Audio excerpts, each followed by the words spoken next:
Hi, I'm Shandel Beers, and I've been doing these 5-minute book reviews, and so far I've just been focusing on poetry for National Poetry Month, but after the earthquake in Nepal, I wanted to spend some time talking about Elizabeth Enslin's memoir, While the Gods Were Sleeping, and it is from Seal Press. It is a finalist for Memoir for 2014 Indie Fab Book of the Year, and the reason I'm focusing on it is Elizabeth has been helping coordinate sending relief to Nepal, and she's especially been a good help to one of my friends, Booth Teeters, who is amazing.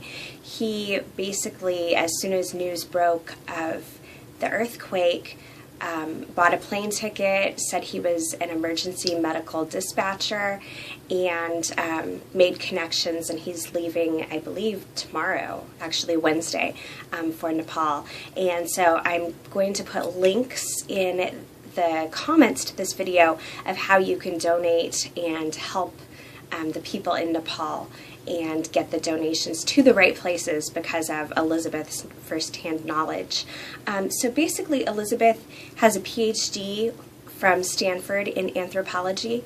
During graduate school, she fell in love with a fellow graduate student and moved to Nepal with him. And her book explores women's issues. It also explores literacy, social class. It's just a fascinating memoir. And I don't want to sound like somebody who doesn't read nonfiction a lot, but a lot of times nonfiction is a little harder for me to get into, and I really value a good memoir because for me they are harder than poetry or fiction. So I'm just going to read a little bit from this memoir. In the months before my due date, I deluded myself into thinking I could orchestrate a beautiful home birth in my jungle-hearthed gar.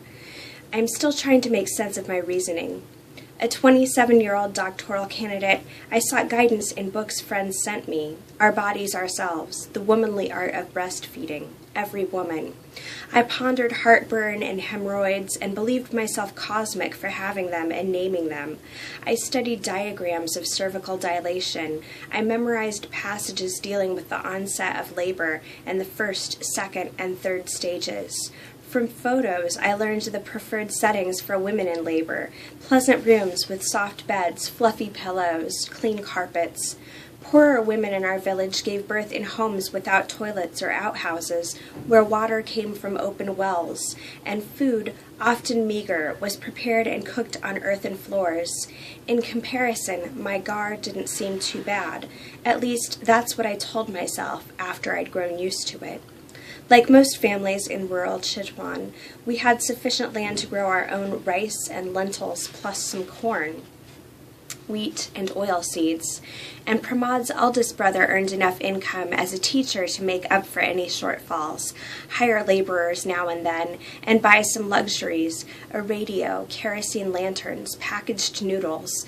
We also had an outhouse, a roomy kitchen, and a hand pump that delivered clean water. Rather than claiming a room in the crowded cement house, Pramod and I opted for privacy in a makeshift loft over a storage shed next to the buffalo stalls. It was clean and spacious and provided a good view of fruit trees and fields through the open end. Yet each day, pioneers of jungle restoration invaded. Mice shredded our clothes to make their nests.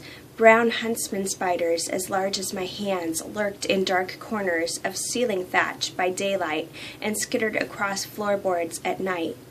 Their molts floated down ghost-like onto sheets, clothes, and books. Bats fluttered through the open-air room every evening.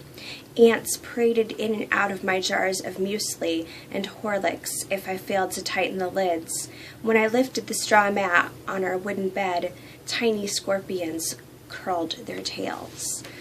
So just a little bit of Elizabeth's life living in Nepal and giving birth to her son after her graduate studies. And I'm just looking up where she says to send relief, and the website is anhs-himalaya.org. And they will get your donations to the right place, and I will put that in the links. Thank you so much. This has been my review of While the Gods Were Sleeping by Elizabeth Enslin, and with my thanks to Elizabeth for helping my friend Booth in his relief efforts where he's flying out to Nepal Wednesday. Thanks so much. Bye.